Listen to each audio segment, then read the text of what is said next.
नमस्कार दोस्तों, आप सभी का स्वागत है देवयानी वॉइस पर। सुमन रसोई में खाना बना रही थी, तभी उसने सुना अपनी सास की आवाज़, जो अपने नाती नतनी से कह रही थी, तुम तीनों कमरे में जाओ, सबको नाश्ता और खाना बिस्तर पे मिल जाएगा। खा के प्लेट वहीं रख देना, तुम लोगों को सिर्फ पढ़ाई करनी है, कोई काम नहीं। फिर रसोई में आके सुमन से बोली, सास बहू सभी के लिए पराठा बना दो, रूमी के लिए पोहे और नंदू के लिए नूडल्स, सब बना के उन लोगों के कमरे में दे आ। जब खा लें तो वो सब प्लेट ले आना। जी मम्मी जी। सुमन ससुराल आई थी। वैसे वो अपने पति के साथ रहती है, लेकिन कुछ महीने पे वो ससुराल आ जाती है। उसे ग्रामीण परिवेश अच्छा लगता था शुरू से।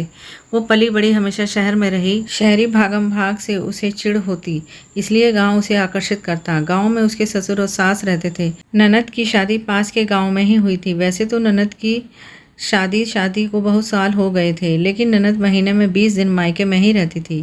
3 बच्चे थे उनके। बड़ी बेटी शूबी 16 साल की, रूमी 14 साल की और सबसे छोटा बेटा 11 साल का। जब भी सुमन ससुराल आती, ननद अपने बच्चों समेत आ जाती। घर में गाड़ी के लिए भी एक आदमी था। 9 लोगों के परिवार में सुमन अकेली पूरे घर के काम करती, लेकिन कोई एक गिलास पानी से भी मदद नहीं करती। उसके बाद दिन भर सास ननद के ताने। सुमन के पति को अपने घर के सदस्य के बारे में भली भांति पता था, इसलिए वो हर बार सुमन को मना करता कि तुम मत जाओ, मेरे साथ चलना, फिर मेरे साथ ही आ जाना। लेकिन सुमन कहती 2-4 दिन में मन नहीं भरता और वो मेरा घर है, किसी की वजह से मैं अपना घर जाना क्यों छोड़ दूँ। लेकिन इस बार उसके आत्मसम्मान को झटका लगा। ये क्या बात हुई? बच्चे इतने छोटे तो नहीं कि खुद से खाना ना ले पाएँ या प्लेट अपनी उठा के ना दे जाएं। फिर सासू माँ का इस तरह से कहना, मैं क्या नौकरानी हूँ? इस बारे में सासू माँ से बात करनी होगी। शाम में वो सासू माँ के साथ आंगन में बैठी थी, तो उसने सोचा अभी बात कर लूँ। उसने कहा, मम्मी जी, सभी बच्चे से आप कहें खाना खुद ले लें और अपनी अपनी प्लेट खुद से साफ़ करें। नहीं तो रूमी को बोलिए वो अपने भाई बहन का प्लेट साफ़ करके रखे। घर में कोई काम के लोग तो नहीं हैं, अकेले मैं कितना करूँगी। ये सुन सास उसकी भड़क गई। बहू तू कह रही है अपने नाती नतनी से मैं काम करने को कहूँ? उसका नानी का घर है ये, तुम्हारे पिताजी का घर नहीं, समझी? होश में रह के बात कर। अपने घर तो वो काम नहीं करते, यहाँ क्यों करेंगे? लेकिन मम्मी जी, बच्चे को तो थोड़ा थोड़ा सब सीखना चाहिए ना, सुमन ने धीमे से कहा। तू अब मुझे सिखाएगी? तू सबकी दादी क्यों बन रही है?